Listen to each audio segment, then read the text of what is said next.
الحمدللہ وحدہ والصلاة والسلام علی من لا نبی بعد۔ علاج دو قسم کے ہیں، ایک مادی علاج، ایک روحانی علاج۔ مادی علاج وہی ہے جو ڈاکٹر، طبیب، معالج وغیرہ کرتے ہیں، اور روحانی علاج وہ ہے جو ہم اسلامی تعلیمات میں قرآن و سنت کی روشنی میں کرتے ہیں۔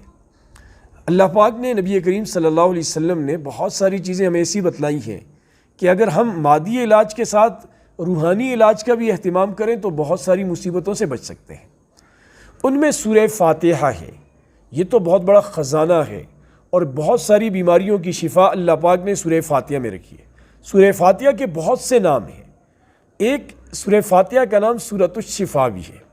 وہ ایک واقعہ بخاری شریف میں کئی جگہ ذکر ہوا ہے، غالباً 17 جگہ پر ذکر ہے کہ صحابہ کی ایک جماعت سفر پر گئی اور ایک جگہ کافی دن انہیں ٹھہرنا پڑا، پانی کے قریب، کسی چشمے وغیرہ کے یا ندی کے قریب، اور اس کے قریب ہی ایک آبادی تھی۔ اور چونکہ دستور رہا ہے، ہمارے زمانے تک یہ دستور رہا ہے کہ لوگ دیکھتے تھے کہ کوئی مسافر آئے ہوئے ہیں تو بستی والے ان کی جا کر دیکھ بھال کرتے تھے، پوچھ تاچھ کرتے تھے، کھانے کی ضرورت ہے، کوئی بستر وغیرہ کی ضرورت ہے تو وہ ضروریاتی زندگی کے سامان کے بارے میں سوال کرتے۔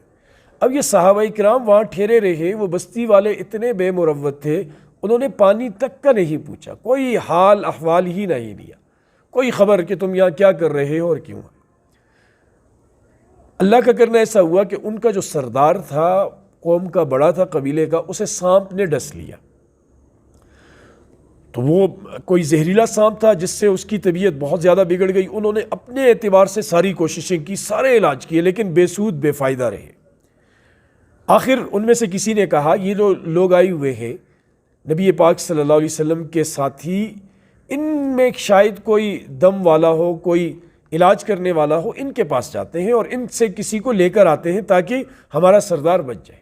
وہ جب ان کے پاس آئے، بات کی، تو غالباً حضرت ابو سعید خدری رضی اللہ تعالیٰ عنہ نے فرمایا کہ میں جا کر علاج کرتا ہوں، لیکن ان کی بے مروتی دیکھی تھی، اقدار روایات کے برعکس ان کا معاملہ دیکھا تھا کہ انہوں نے ہم سے پوچھا تک نہیں، کہا کہ تمہارے ساتھ معاہدہ ہوگا کہ اگر تمہارا سردار ٹھیک ہو گیا دم سے تو ہم اس کے بدلے تم سے اتنی بکریاں لیں گے۔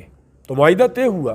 اب روایات میں بکریوں کی تعداد الگ ہے، بعض روایات میں 30 سے 40 سے 80 اور 120 بھی ملتی ہے روایت کہ اتنی بکریوں کا معاملہ ان میں طے پایا۔